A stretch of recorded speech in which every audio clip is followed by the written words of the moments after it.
Welcome to the Rusted Garden Homestead. This video is all about understanding what you're buying when you purchased bag soils. This is not about the price of the bag soils. I understand it's a convenience, and I really have nothing against the price. I just want you to understand what you're buying, because there's not much difference from starting with a basic topsoil and then working your way through garden soil, potting mix, premium potting mix, and the cost. Well, what does that mean? I'll explain that in a second. I'm also going to show you how to make your own container mix, raised bed mix, and it's basically 50% of your earth, 50% peat moss. And I'll do that at the end of the video. And then finally, I'm going to be doing another video, if you want to subscribe and follow me, that will show you how to amend up that 50-50 mix and use it in different ways in your garden. This is the 50-50 mix I'm going to make at the end of the video. And if you ever wondered why the bag product you buy is wet, it's because it looks so much better. So at the end of the video, you're going to see this made. It's going to be dry. Once you add in some water, let's just soak it in, mix it through. You end up with something that looks like this. That looks pretty good for making your own and making it for a lot less money. I think that looks beautiful. Perfect base mix. So let's talk about peat moss. Now, some people don't want to use this because they feel it's not sustainable. All I can recommend is get online, check out how Canada manages their peat bogs. And if you don't want to use it, don't use it. Some people say, well, let's use coco coir. However, coco coir is the husk of the coconut, and forests are being clear cut to grow coconut trees, and then there's a lot of carbon cost in shipping it across the ocean to us. So you can decide what you want to use. You can use coco coir, you can use peat moss, you can use a 50-50 blend of that. Peat moss bale is about $12 to $15 depending on where you buy it. 3 cubic feet. This is the main ingredient that is added slightly to topsoil to make a garden soil, and then more peat moss is added to garden soil to make a potting mix, and then sometimes even more peat moss is added to the potting mix to make a premium potting mix. That's about $3 a bag, and these are different sizes, but price wise this is about $3. This one then becomes about $8. This one becomes about $9 or $10, and this one can be up to $14. Now, prices are going to vary, but basically, basic topsoil, add more peat moss, the price goes up, you end up with garden soil. Add more peat moss, price goes up, you end up with a potting mix. Add more peat moss, some other things, sometimes they say compost, fertilizer, etc. You end up with the premium potting mix or container mix, they're both the same, and the price still goes up. That is a bag of shredded hardwood. When that hardwood is shredded for a second time, a lot of times it finds its way into these products too. So it's an addition of shredded hardwood mixed in there. So let's just take a closer look. This is the cheapest bag. I like to take it out of the bag so that it's dry. And you can see some soil, not much peat moss. They put in shredded hardwood. As you come over here, this is more expensive. It doesn't look so much different. The wood that's in there is, the wood chips that are in there are shredded up a little more finely. Coming over here, a lot more peat moss.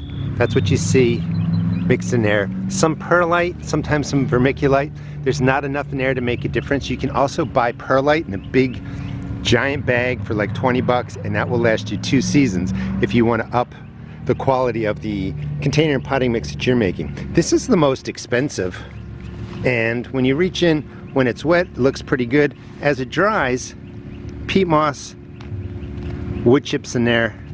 I mean, it's really not much different than where we started. And you'll see things like moisture control with compost, made with compost. Some of these say things like nutrients. It's just fertilizer. Don't get fooled by all that stuff.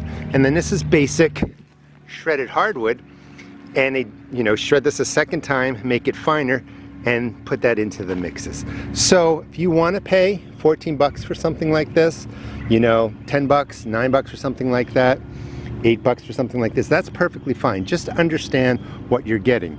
The best way to make your garden mix, your potting mix, or your container mixes, and I will go into more detail with how you make this, you know, at the second part of the video. This is the earth for my yard. It's got a lot of clay in there, but it's good stuff. That has lots of nutrients in there. It has everything that that has over there. You could throw in a handful of organic granular, you get plenty of nutrients. You just take 50% and you blend it together. And that is a great base right there for filling raised beds. It doesn't look much different than the other stuff. Even for a container for potting mix, it's a little bit heavy for that, but then you could add in more things. So let's talk about that. How do you make this a little bit better for pots, containers, etc.? But it's just peat moss. That's what I want to impress upon you.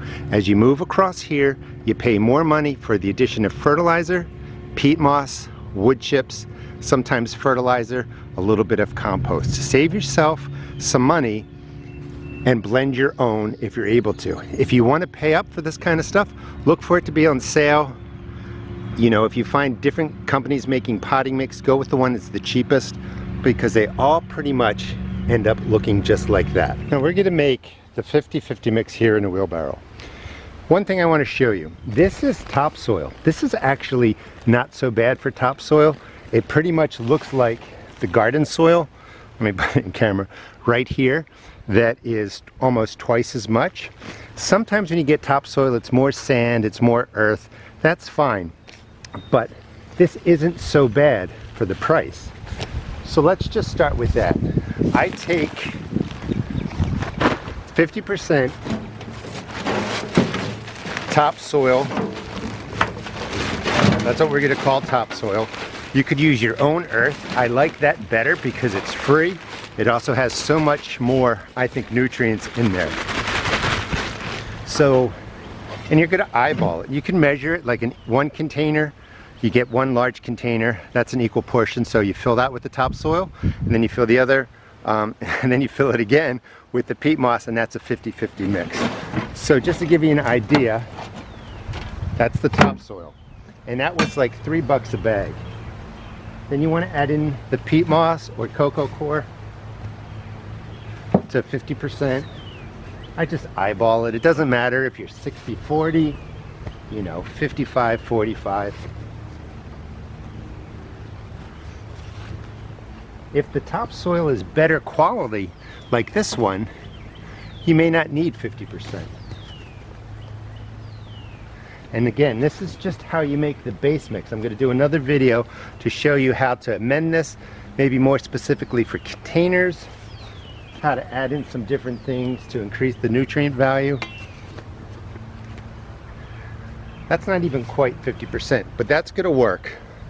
So we'll mix that, we'll blend that together. You can see on the other side I have compost. That's the other thing people say. If I just did a channel where I told you just use compost, what kind of channel would that be? It took me years to be able to make all this compost. If you can make compost, you don't need to do this, or you can greatly reduce it, save yourself a lot of money. So after I have this 50-50 mix together, and all I do is just blend it, just like that. And you're pretty much creating the higher grade bag products that could be 2 or 3 times, even 4 times more expensive. And that's the whole thing I just want you to understand, is that you can make this. Because when you're trying to fill a raised bed, especially one with high sides, it can cost you easily $100 up to $200. If you just make this blend 50-50, you end up with something like that. And that is a great base. To this, in the next video, I would add in some fertilizer, some of my own earth, maybe some compost. But this is the most inexpensive way to make your own potting mix, raised bed mix, container mix to fill your garden needs, basically. And let me restate that. The cheapest way is to have tons of compost, but most of us can't do that. So this would be the second best way to take care of your garden needs. Thanks for watching. Please check out my seed shop at therestedgarden.com. And then the next video will show you how to amend this up for different purposes. Again, thanks for watching.